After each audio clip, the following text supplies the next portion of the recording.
Kenyans living abroad are said to be as enthusiastic as those back home to cast their ballot in the coming general election. And they really want to participate, not only as voters. There are many of them who have even shown that they want to come and run as governors, as senators. All this part of the rights that came with the new constitutional order. Some months back, the chairman of the Independent Electoral Commission, Ahmed Isaac Hassan, led a delegation of election officials on a visit of the USA for a fact-finding mission on how to implement voting for Kenyans living abroad. A key proposal the commission made was that any Kenyan living abroad has the right to vote as long as one can prove that he or she is a Kenyan by producing a national identity card or a Kenyan passport. But there are some, for instance, who had forfeited their Kenyan citizenship, meaning they do not have Kenyan passports. That's why dual citizenship comes in handy for such Kenyans. What they need to do is to acquire the Kenyan citizenship afresh. At the same time, the government has started issuing national identity cards to Kenyans living abroad.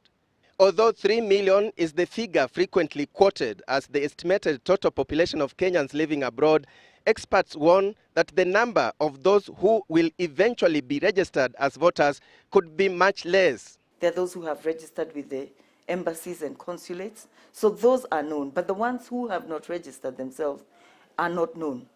And some of them may not have the valid documents for them to enable them to live in the country. So they do not register because they do not want to be known. In South Africa, the number that is known by the Kenyan High Commission is 50,000. Others are said to be underground. In the USA, according to Ambassador Elkanah Odembo, there are about 500,000 Kenyans and several others under the radar, so to speak. They may not want to come out because they don't want to expose themselves and then be able to, be deported.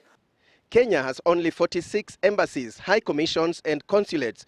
These are the centers at where the IEBC says that Kenyans should be registered as voters, and eventually this is where actual voting will take place.